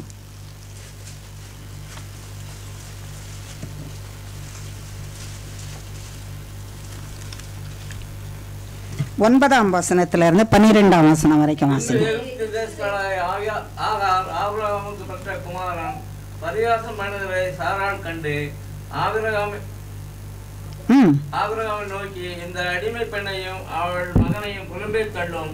இந்த அடிமை பெண்ணின் மகன் என் குமாரனாகிய ஈசாக்கோட சுதந்திரவாளியாக இருப்பதில்லை என்றாள். தன் மகனை குறித்து சொல்லப்பட்ட இந்த காரியம் ஆபிரகாமுக்கு மிகவும் துக்கமாய் இருந்தது. அப்பொழுது தேவன் ஆபிரகாமை நோக்கி, அந்த பிள்ளையையும் உன் அடிமை பிள்ளையும் குறித்து சொல்லப்பட்டது உனக்கு துக்கமாய் இருக்க வேண்டாம்.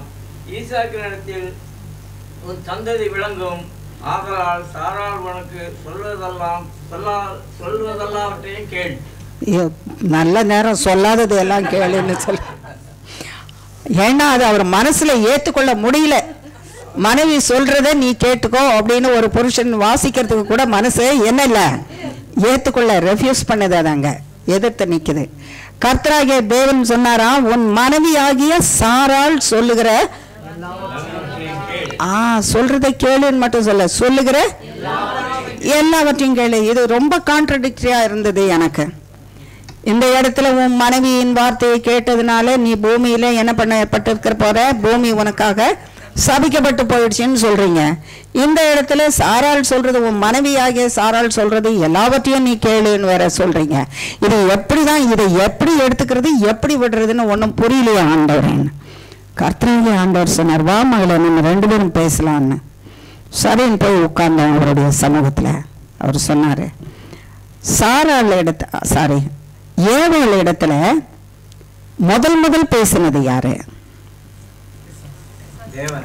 தேவன் தான் பேசினார். ஏவாளை உருவாக்கின போது ஆதாமுக்கு தெரியுமா? ஆமா. மனைவி யாரு கொண்டு வர போறாருன்னு மனைவியை தான் கொண்டு வர போறாரா ஒன்றும் தெரியாது அவனுக்கு. அவன் நல்லா ஆழ்ந்த நித்திரை என்ன பண்ண போறான்? ஒருவேளை அவனுக்கு உன்னுடைய விழா எலும்பு ஒன்று எடுக்க போறேன்னா, ஐயோ ஆண்டவரு என் விழா எலும்பு இல்லை, அதுல இருந்து ஒன்று எடுத்துறாதீங்க ஆண்டவரு, I don't want to lose anything. வயிறு கட்டியா என்ன பண்ணியிருப்பான்? தொழிச்சுக்கிட்டு போனா, நீ கொடுக்க மாட்டேன் ஆண்டவர் என்ன. ஆகையினால கர்த்தர் செய்கிறதெல்லாம் என்ன பண்றாரு? சொல்லாம தான் ஒரு நன்மையை செய்யறாரு. மனுஷனுக்கு செய்யறதெல்லாம் நன்மை, அதனால சொல்லாம தான் செய்யறாரு. ஆகையினால்தான் நிறைய நேரம் பாருங்க, அரேஞ்ச் மேரேஜ், புருஷனுக்கு மனைவியே இதுதான் மனைவின்னு பார்த்து எடுத்து கொடுத்தாங்கன்னா என்ன பண்ண வேண்டியிருக்குது? வாங்கிக்க வேண்டியதா இருக்குது. லவ் மேரேஜ்னு போறாங்களே, நிலைமை எப்படியா இருக்குது? ஏதோ 1000ல் 1 சக்சஸ்ஃபுல்லா இருக்குது, 1999 எல்லாமே ஃபெயிலியராக இருக்குது. சரி, அது ஒரு புறம் இருக்கட்டும். இதெல்லாம் நமக்கு ஊட கர்த்தர் சொல்லுகிறத கேட்டு என்ன பண்ணணும்? நம்ம மனசில் வச்சுக்கணும். கல்யாணமாக போகிறவங்க மனசில் வச்சுக்கணும், கல்யாணம் ஆனவங்க தேவன் கொடுத்தது என்பதை மனசில் வச்சுக்கணும். ஆகையினால எனக்கு தெரியாமல் எனக்கு ஒரு மனைவியை என்ன பண்ணியிருக்கார்? கர்த்தர் ஏற்படுத்தியிருக்கார், உருவாக்கி இருக்கிறாரு. ரைட்டு.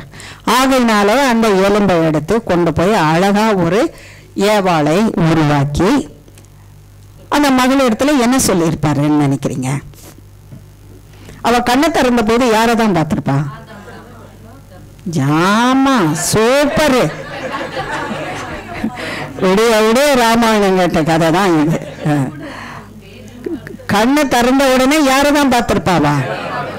தேவனை பார்த்திருப்பா. ஐயோ என் தேவனே, மகத்துவம் உள்ளவரை நான் பார்க்கிறேனே, பயப்படாத மகளே, நான் தான் அவன் தகப்பன்னு சொல்லியிருப்பாரு. இந்த பிள்ளைக்கு சின்ன பிள்ளைங்க பிறந்த உடனே அம்மா சொல்றாங்க, அப்பா சொல்றாங்கல்ல, நீங்க மெய்யவும் அப்பா எனக்கு ஊர்ஜிதம் பண்ணுங்கன்னு கேட்குதா? ஏதாவது ஊர்ஜிதம் கேட்குது? இல்லை, அப்படியே நம்புது. ஆகையினால பிதாவாகிய தேவன் சொன்னது, நான் தாண்டா அவங்க அப்பா, நான் நம்ம சிருஷ்டித்திருக்கிறேன். அப்படியே கட்டி தழுவி முத்தம் கொடுத்தேன். பிள்ளைய பெற்ற உடனே முத்தம் கொடுக்குறாங்களே பெற்றவங்க, செய்திருப்பாரா இல்லையா தேவன்? அப்படின்னா என்ன, ஆதாமுக்கு முத்தம் கொடுக்கலையா அப்படின்னு கேட்குறீங்களா? ஆண்கள்லாம் சண்டைக்கு வந்துடாதீங்க. அவனையும் கட்டி தழுவி என் மகனே என்று தான் என்ன பண்ணியிருப்பாரு? முத்தம் கொடுத்து வளர்த்துருப்பாரு. இந்த மகளையும் கட்டி தழுவி நீ என் மக, நான் முத்தம் கொடுத்து உன்னை நான் என் கூடவே வச்சுக்கிறதுக்கு இல்லைடா, நீ என் பிள்ளை, என் மக, நீ நான் சிருஷ்டித்த ஒரு அருமையான மகள், உனக்கு நான் தகப்பேன். உன்னை நான் கொண்டு போய் ஒரு நல்ல நபர்கிட்ட கொடுக்க போறேன். யார்கிட்ட கொடுக்க போறேன்? ஆமா, ஒவ்வொரு பிள்ளைய பொம்பளை பிள்ளைய பெற்றவங்கள அப்பா அப்படிதானே சொல்றாங்க. அந்த பொண்ணை கொண்டு போய் கல்யாணம் பண்ணும்போது கோயில்ல இந்த பொண்ணை யாரு இந்த மாப்பிள்ளைக்கு கொடுக்கறது யாருன்னா, பொண்ணை கையை பிடிச்சி கொடுத்துட்டு வரும்போதே எப்படி வருவாங்க?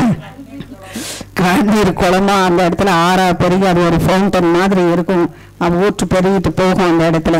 இது வரைக்கும் நான் என் மார்பில் வளர்த்த பிள்ளைய இப்போ யார்கிட்ட கொடுக்குறேன்? இன்னொருத்தர்கிட்ட கொடுக்குறேன். அவன் எப்படி வளர்ப்பானோ தெரியலையே, அது வேற. ஏன்னா இவங்களாவே பாதையில நடந்து வந்தவங்க தானே. ஆகையினால அவன் எப்படி வளர்ப்பானோ தெரியலையே. எப்படிப்பட்டவனா இருந்தாலும், எப்படிப்பட்ட தகப்பனா இருந்தாலும், அது எந்த பாதையில நடந்து வந்தாலும், நல்ல பாதையானாலும் கரடு முரடான பாதையில நடந்து வந்தாலும் கூட, பிள்ளைய மகன்னு சொல்லும் போது அது கொடுக்கும்போது கட்டாயமா என்ன இருக்குது? மனசுல வேதனை இருக்கு.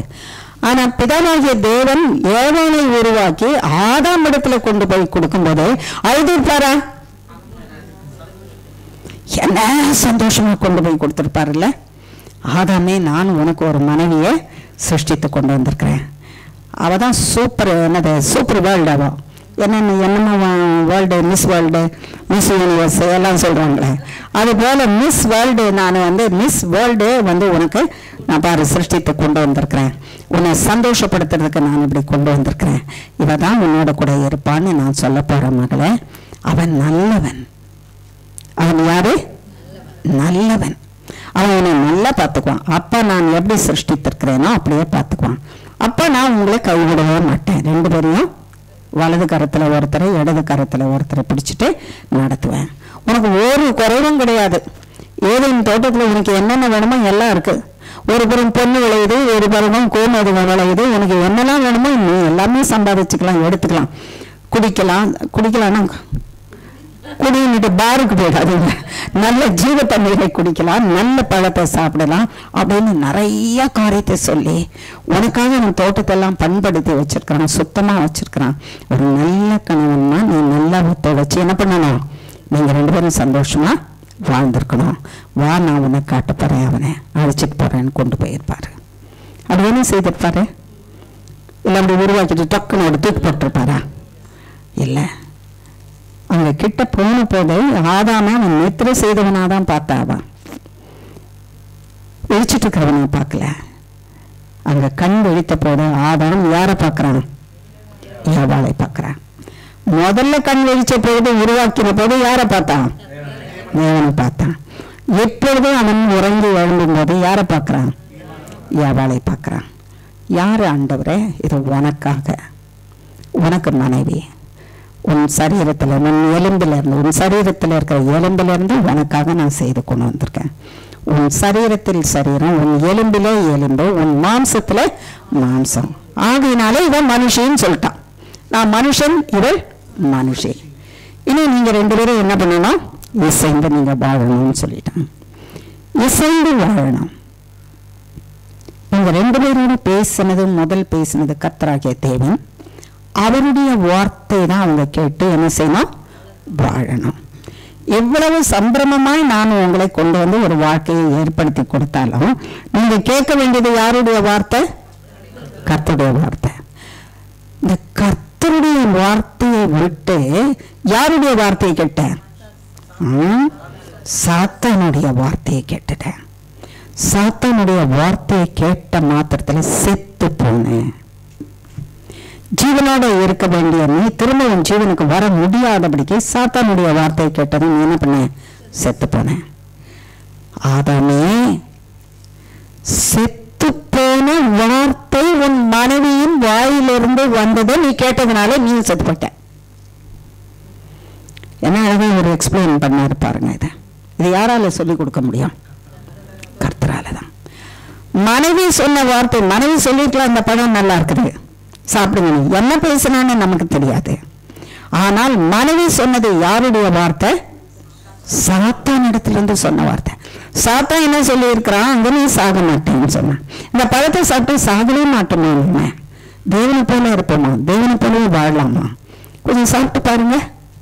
சாத்தான் சொன்னதை அப்படியே வாங்கி சாத்தான் சொன்னதை சொல்லிட்டான். அவனுக்கு பார்க்கறதுக்கு அவன் நேரடியா சாத்தான் சொல்றத ஆதாம் கேட்கவில்லை. யார் சொன்னதை தான் கேட்கிறான்? மனைவி சொன்னதை கேட்கிறான். ஆனா மனைவியினுடைய வார்த்தை என்ன? தேவனுடைய வார்த்தை இல்லை. அது யாருடைய வார்த்தை? சாத்தானுடைய வார்த்தை.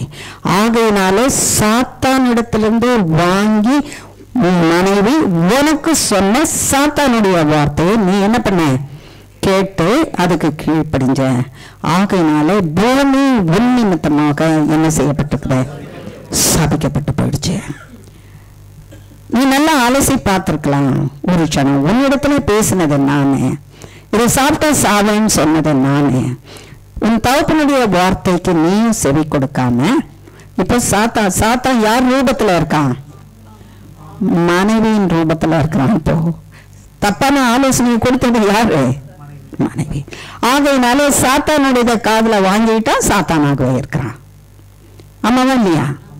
சில நேரம் யாராவது இவனு பேய் ஆட்டம் கத்துறானே சொல்றோம்ல, பிசாசு பிடிச்சிருக்குதான், என்ன இவன் இப்படி கத்துறாள, கொஞ்சம் கூட மண்டைக்குள்ள என்ன இல்ல அண்டர்ஸ்டாண்டிங்கே இல்லாம இருக்குது.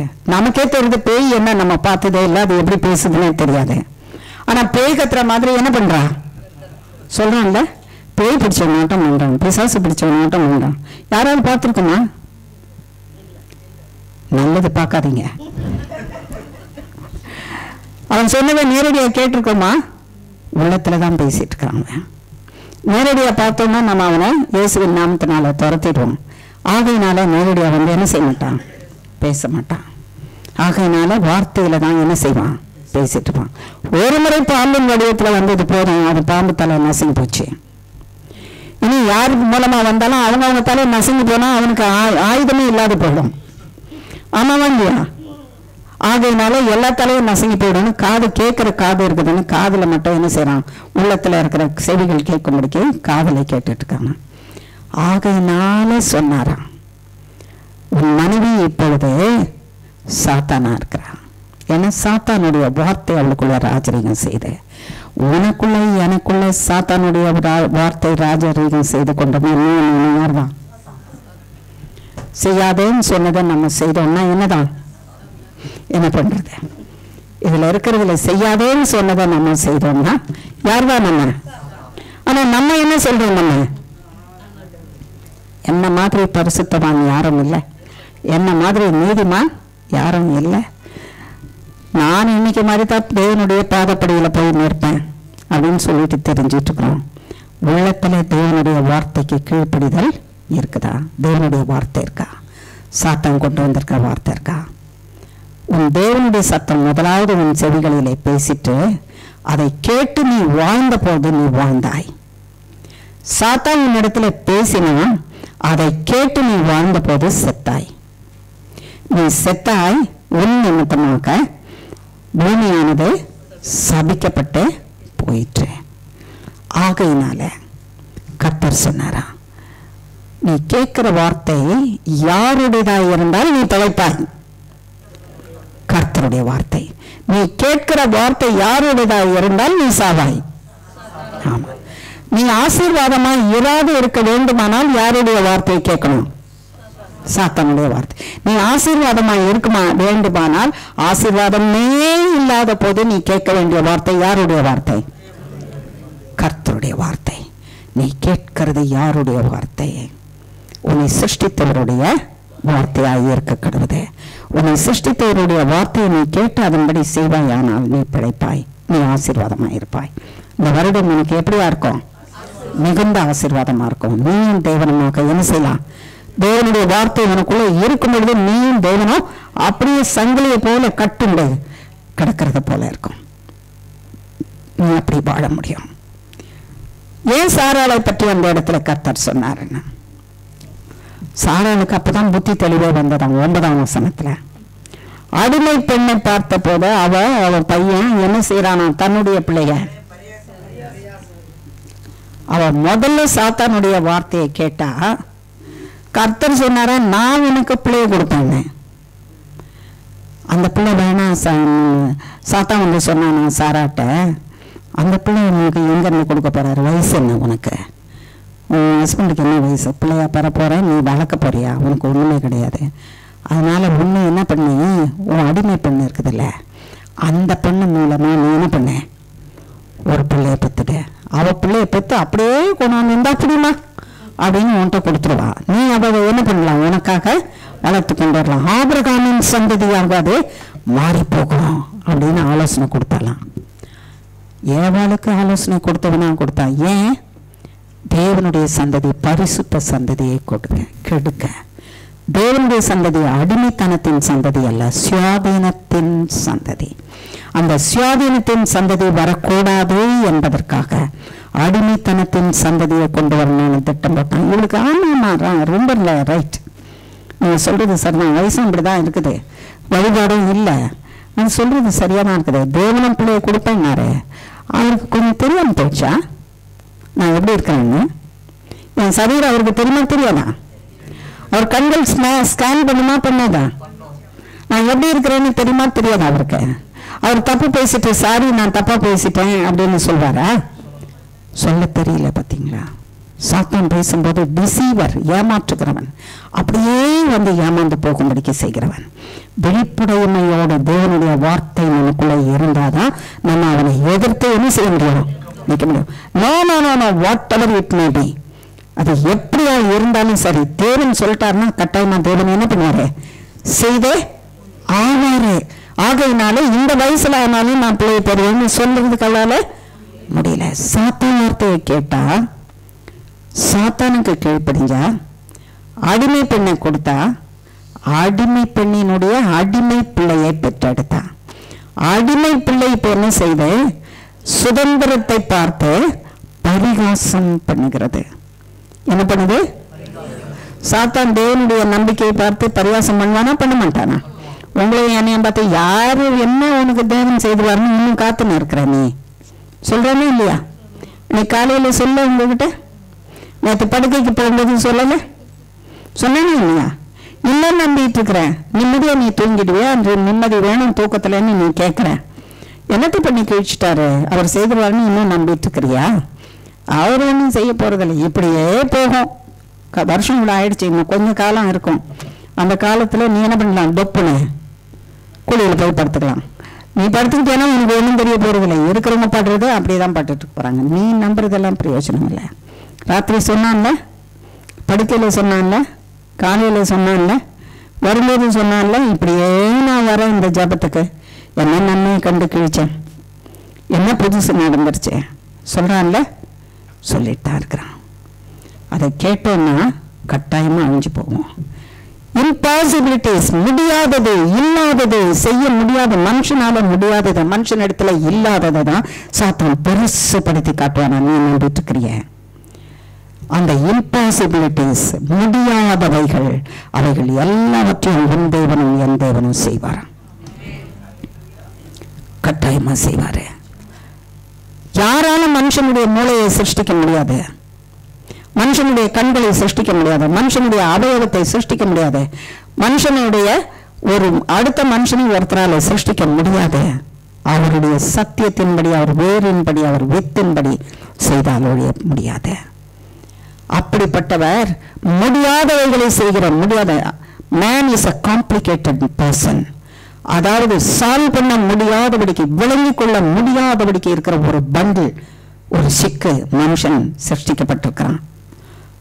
ரத்த நாளங்களை அப்படி நினைச்சு பாருங்க. இதை எப்படி உருவாக்கி இருக்க முடியும்?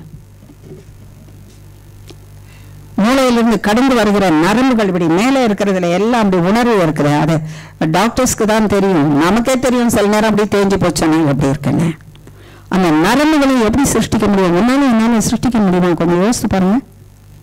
போட்டம் ஒரு பலகாரம் பண்றதே லட்சணமா பண்றோம். நம்ம கை முறுக்கு ஒண்ணு திரட்டணும்னா பாருங்க அது ஷேப் எப்படி இருக்குதுன்னு. சோமாஸ் எப்படி பண்ணுவ எஸ்தர்? கையில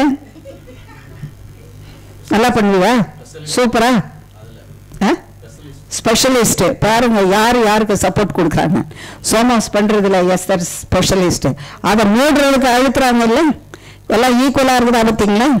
ஒன்னொன்னு இவ்வளவு பெருசு இருக்கும், ஒன்னொன்னு இத்தனை இருக்கும், ஒன்னொன்னு வாயை திறந்துக்கும், ஒன்னு வாயை திறக்காம இருக்கும். நம்ம லட்சணம் பாருங்க, நம்ம பாக்குற மாவுலயே பண்டம் பண்றதுலயே இந்த லட்சணத்துல இருக்குது. காய்கறி நறுக்கிறதுல பாருங்க எப்படி நறுக்கி இருப்போம்னா, அவசரம்னா பாருங்க இவ்வளவு நீளம் இருக்கும், அவசரம் இல்லைன்னா இப்படி இருக்கும், பொடி பொடியா இருக்கும். இன்னும் இன்னைக்கு நல்ல பொடியா இருக்குது. நேரம் இருந்தது, அது தெரியலையா? ஏன் இன்னைக்கு இவ்வளவு நேரம் இல்லை, அது கூட தெரியல. நேரம் இல்லைன்னா நீளம், நேரம் இருந்ததானா பொடிசு, இவ்வளவுதான். இப்படி சிருஷ்டித்திருந்தாருன்னா தேவன் எவ்வளவு கொண்டாரு. எங்கெங்க நீண்டுகிட்டு இருப்போம், எங்கெங்க கட்டையா இருந்திருப்போம், குட்டையா இருந்திருப்போம். கொஞ்சம் யோசித்து பாருங்க. மகா உன்னதமான சிருஷ்டிப்பு, மகா உன்னதமான சிருஷ்டிப்பு, மகா உன்னதமான சிருஷ்டிப்பு. இந்த சிருஷ்டிப்புக்கு நிகர் ஒன்றுமே கிடையாது. எவ்வளவு பெரிய காரியத்தை செய்கிற தேவன் உங்களுக்கு நீங்க ஃபேஸ் பண்ற, நீங்க சந்திக்கிற இந்த சூழ்நிலைகள், இந்த கஷ்டங்களில் மீட்டுக்கொள்ள முடியாதா? நிச்சயமா முடியும். அந்த வைராக்கியமான விசுவாசத்துக்குள்ள நீங்க கடந்து வாங்க அப்படின்னு சொல்றாரு. ஆகையினாலதான் அதை இழந்து போனாலும் சாரா. அடுத்தது பாருங்க, அப்பதான் புத்தி தெளிவு வருது. ஆகா, கர்த்தர் சொன்னபடி எனக்கு ஒரு பிள்ளையை கொடுத்துட்டாரு. இந்த அடிமைத்தனத்தின் பிள்ளை இருந்தா என் பிள்ளைக்கு என்னது கஷ்டம். அன்னைக்குதான் புத்தி தெளிவு வந்து, ஆண்டவரே தப்பு பண்ணிட்டேனே, இந்த ஆகார கொண்டு வந்து கொடுத்து அவளுக்கு ஒரு பிள்ளைய வாங்கி கொடுத்துட்டேனே, தப்பு பண்ணிட்டேனே, என்னை மன்னிச்சிருங்க. இது இந்த அடிமைத்தனம் என் பிள்ளையோட என்ன செய்யக்கூடாது, இருக்கக்கூடாது. நான் இந்த வார்த்தையை கேட்காதத மன்னிங்க மன்னிங்க மன்னிங்கன்னு விட்டாலாம். என்ன சொன்னாலாம்? ஆமா, யார் வார்த்தையை கேட்காதது? உங்க வார்த்தையை கேட்காதத மன்னிச்சிருங்க மன்னிச்சிருங்க மன்னிச்சிருங்க. இப்பொழுதுல இருந்து நான் யாருக்கு வார்த்தையை கேட்க போறேன்? நீங்க சொல்றத. அப்ப நீங்க எனக்கு பிள்ளைய கொடுப்பேன்னு சொன்னீங்க, இதுதான் சந்ததின்னு சொன்னீங்க. அதை நான் இப்பொழுது நீங்க மன்னிச்சிடுங்க, நான் அதை விசுவாசிக்கிறேன். அதை மன்னிச்சிடுங்க, அதை நான் என்ன செய்யறேன்? விசுவாசிக்கிறேன்னு சொன்னாலாம். கர்த்தருக்கு ரொம்ப சந்தோஷமாயிடுச்சான்.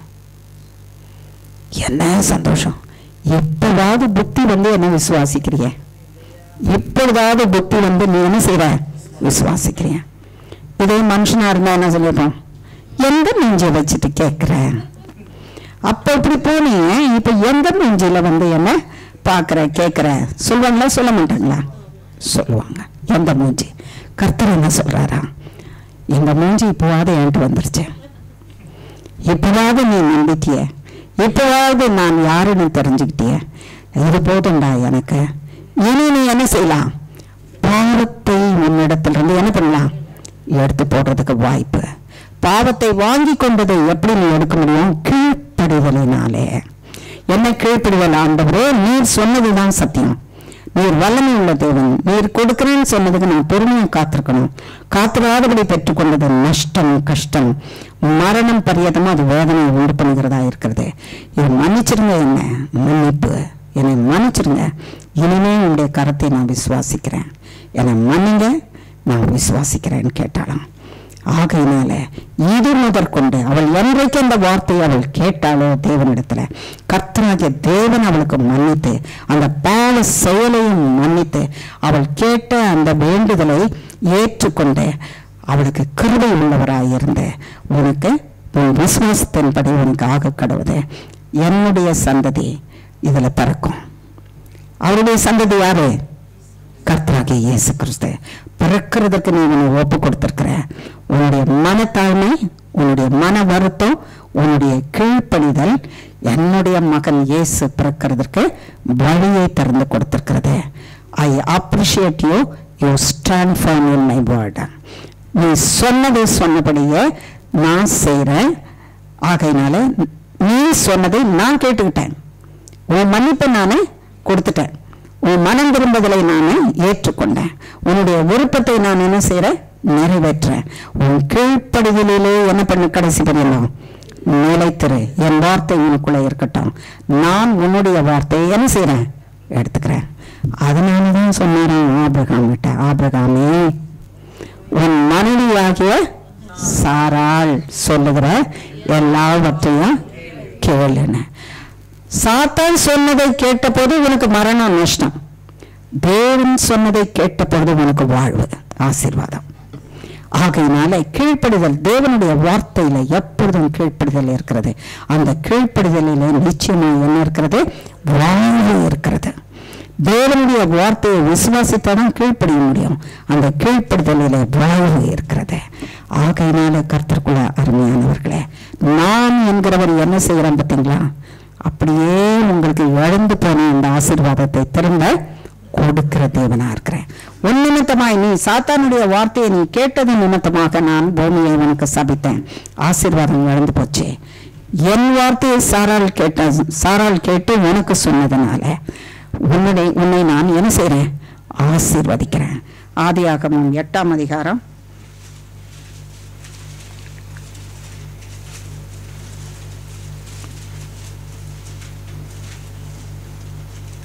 21ஆம் வசனம். சுகந்த வாசனையை கர்த்தர் முகந்தார். அப்பொழுது கர்த்தர், இனி நான் மனுஷன் நிமித்தம் பூமியை சபிப்பதில்லை. மனுஷனுடைய இருதயத்தின் நினைவுகள் அவன் சிறு வயது தொடங்கி பொல்லாததாய் இருக்கிறது. நான் இப்பொழுது செய்தது போல இனி சகல ஜீவன்களையும் சங்கரிப்பதில்லை. பூமியில் உள்ள நாளளவும் விதைப்பும் அறுப்பும் சீதளமும் உஷ்ணமும் கோடை காலமும் மாரிக்காலமும் பகலும் இரவும் ஒழிவதில்லை என்று தம்முடைய உள்ளத்தில் சொன்னார். ஆமென்.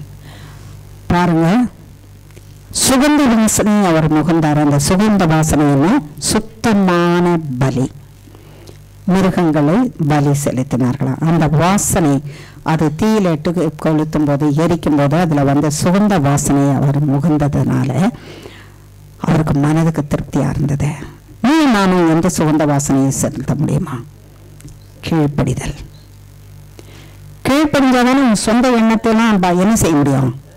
பலியிட முடியும். நான் கர்த்தருடைய வார்த்தையை விசுவாசிக்கிறேன், அதுக்கு நான் கீழ்ப்படுகிறேன்னா என் சொந்த எண்ணத்தை எல்லாம் தேவனுடைய பலிபீடத்தின் மேல வைத்து என்ன செய்றேன்? எரிக்கிறேன்.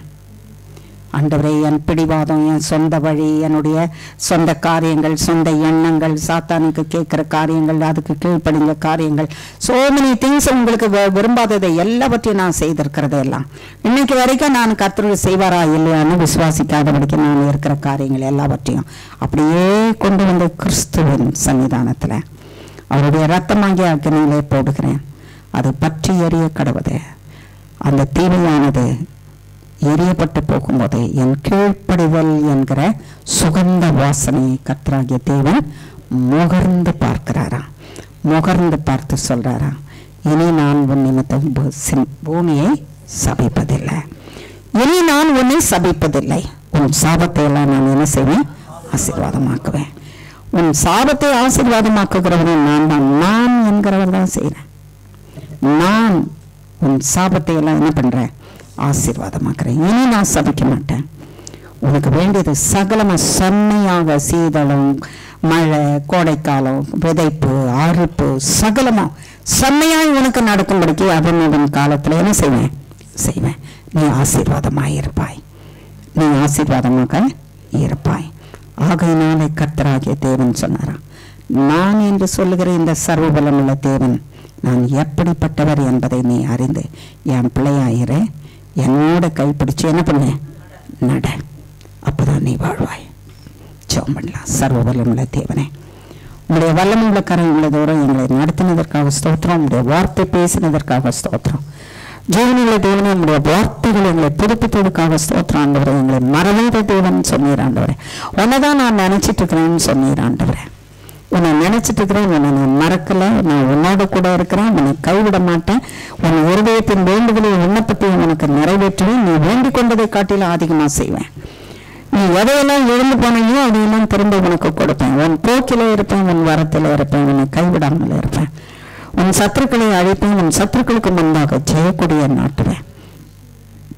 ஒரு வழியாய் உனக்கு விரோதமாக வருகிறவர்கள் அவர்கள் 7 வழியாய் ஓடி போவார்கள். நீ தேடி பார்த்தாலும் அவர்களை காணாமல் இருப்பாய். கட்டுண்டவர்களை நான் விடுவிப்பேன். சிறைப்பட்டு போன உன்னுடையவர்களை நான் விடுவிப்பேன். என்னால் செய்ய முடியாத அதிசயமான காரியம் ஒன்றுமில்லை. மரணத்திலிருந்து விடுவிப்பேன். நித்திய ஜீவனை கொடுப்பேன். Thank you Jesus. நானே என்கிற நானே உன்னோட கூட இருந்து உன்னை வழி நடத்துவேன். கைவிடாதிருப்பேன். ஆமேன். Thank you Lord. எத்தனை வல்லமுள்ள தேவன் என்பதை ஆண்டவரே நீர் எங்களிடத்தில் பேசினதற்காக ஸ்தோத்திரம்.